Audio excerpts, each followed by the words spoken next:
Bueno, entonces el tema que vamos a ver ahora es la graficación. Hay muchísimos tipos de gráficas, muchísimos. Vamos a abarcar los 5 principales que a nuestra consideración, bueno, pues son los más representativos. Repito, hay muchísimos más y se utilizan para distintos fines. Sin embargo, estos 5 principales van a ser en los que nos vamos a basar, puesto que abarcan la mayoría de combinaciones de las variables. Tengan bien en cuenta, estudien adecuadamente las variables y los tipos de variables, sobre todo en la clasificación por su naturaleza, que es la que ustedes ya saben, que son cuantitativas, cualitativas, cuantitativas discretas y cuantitativas continuas. Bueno, recuerden ustedes por favor que el graficar, bueno, pues va a ser un aporte a nuestra investigación muy importante, puesto que recuerden lo que les he dicho, no nos vamos a fijar, nadie se va a fijar en su mayoría en los números, ¿sale?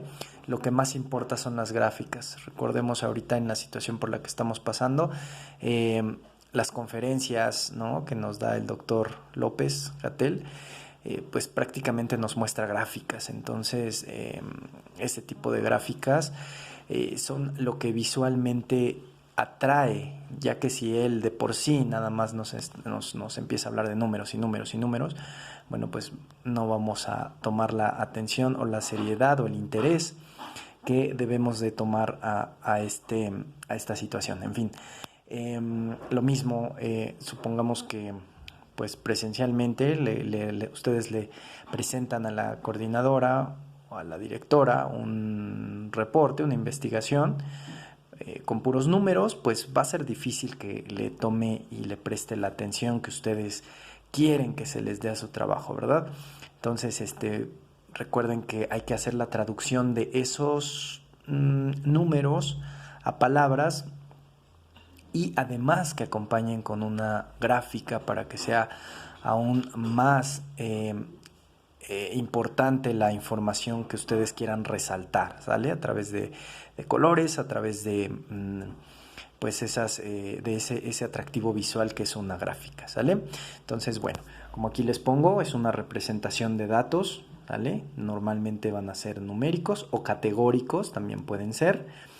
Y bueno, pues nos van a permitir resaltar y determinar o analizar el comportamiento de nuestra investigación, ¿sale?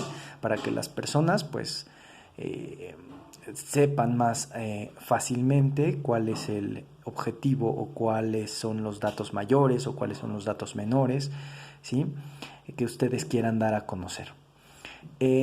Vamos a empezar con 5 tipos principales que vamos a estudiar. Van a ser la gráfica simple de líneas, el polígono de frecuencia, los histogramas, la gráfica de dispersión de puntos y las gráficas circulares. Entonces, empezando por la gráfica simple de líneas, aquí ustedes pueden leer para cuáles son, qué gráficos, qué tipo de gráficas son las más las variables para las cuales más se sugiere este tipo de gráficas, que son las gráficas simples de líneas, repito. Entonces ustedes van a poder darse cuenta de acuerdo a la lectura que ustedes hagan y el análisis. Saquen por favor sus apuntes y sus notas y observen que la gráfica simple de líneas me va a servir sobre todo para resaltar crecimientos poblacionales, evoluciones de peso, estatura o algún tipo de dato, algún desempeño académico, las variaciones de un experimento por unidad de tiempo, ¿no? Estoy mencionando algunos ejemplos. ¿Qué cosa es importante en una gráfica simple de líneas? Vamos a graficarla en una cuadrícula, ¿vale? Esta gráfica va a ir en una cuadrícula. Cada uno de los cuadrantes o los cruces de los cuadrantes, pues vamos a ir uniendo las líneas del cruce de la escala de la variable con la frecuencia absoluta. Cabe mencionar que todas las gráficas se grafican de esta manera, ¿sale? La escala de la variable contra la frecuencia absoluta. Normalmente va a ser en el eje X o el eje horizontal, pues el que está en la parte de abajo. Ahí vamos a graficar la escala o la variable, ¿sí? Y en la parte o en el eje vertical o eje Y vamos a graficar la frecuencia absoluta. Bueno, vamos a ver cómo queda entonces nuestro ejemplo. ejemplo. Yo aquí les estoy poniendo el ejemplo de una gráfica sobre lluvia, ¿sí? Esta muestra las precipitaciones mensuales en milímetros durante el año pasado en una ciudad. Entonces, estos son los meses, ¿sí? Que yo puse con número. Recuerdan que la sesión o videosesión pasada yo les mencionaba que podíamos hacer tal vez la conversión de una variable cualitativa, en una cuantitativa, es decir, una variable categórica en una variable numérica. Bueno, pues este es un ejemplo, ¿no? De cómo podemos codificar o cómo podemos convertir dichas variables entre sí. Entonces, en el mes 1, que equivale al mes de enero, pues la precipitación fue de 11.3 milímetros, ¿no? Es importante que ustedes resalten y determinen cuál es la unidad siempre de medición, ¿no?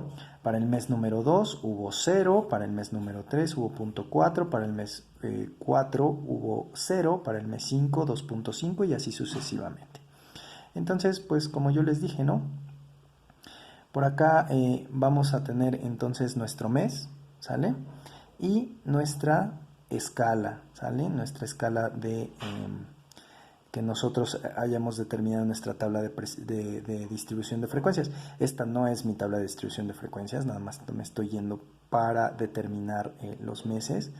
Sin embargo, bueno, aquí ya es donde entra, hicimos una tabla por rangos, ¿sí? En la cual ya fuimos determinando cada uno del cruce, cada cruce con la variable.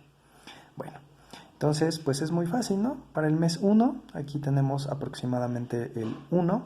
Aquí yo les sugiero que al momento de elaborar una gráfica simple de líneas, vayan poniendo puntitos, pero unos puntos muy tenues, para que al final nada más se dediquen a unir dichos puntos entre sí. Ojo, no hagan los puntos muy grandes porque si no se convertiría en una combinación de gráfica de dispersión de puntos con gráfica simple de líneas. Entonces, por favor, nada más hagan los puntos a manera de guía y posteriormente ya vayan uniendo sus puntos de guía con una línea, ¿sí? Como en este caso, para que pues quede precisamente una gráfica simple de líneas.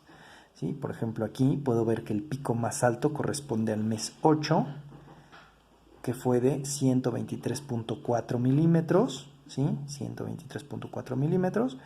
Entonces, pues ahí está mi gráfica, ¿sale? Aquí, por ejemplo, si alcanzan a observar, si se alcanza a ver un pequeño punto, ¿sí? Ojo, procuren, por favor, que no les pase lo que a mí aquí en este ejemplo, ¿vale? Bien.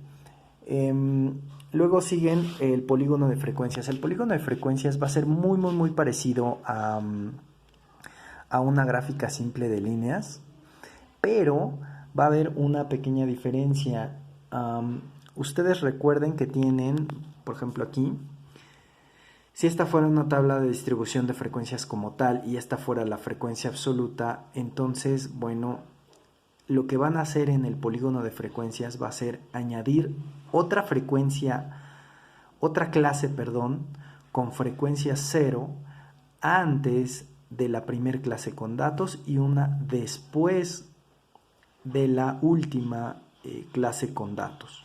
¿Sí? Eso quiere decir que aquí a lo mejor le vamos a aumentar 0,1, pues el anterior sería 0,0 y le ponemos acá 0. Y aquí le pondríamos 13 con frecuencia 0. Repito, si esto fuera como tal una tabla de distribución de frecuencias. Entonces eso me va a hacer que yo, antes de este 1 que tengo aquí, pues yo trace una línea de aquí a acá y otra línea de aquí a acá, ¿sale? Entonces después lo que voy a hacer va a ser unir ambos extremos de aquí al otro extremo y me va a quedar como tal la figura de un polígono. Esa es la diferencia entre una gráfica simple de líneas y un polígono de frecuencias. Vamos a ver entonces el ejemplo. Dice, la siguiente gráfica corresponde al peso de los niños de una secundaria. Dichos pesos se agrupan por medio de intervalos y la unidad de medida es el kilogramo. Vamos a ver entonces, aquí está el ejemplo. Y aquí les puse en rojo, ¿sí?, las clases que yo añadí. Una antes de la primer clase con datos, ¿sí?, y otra después, al último, pues, de mi última clase con datos.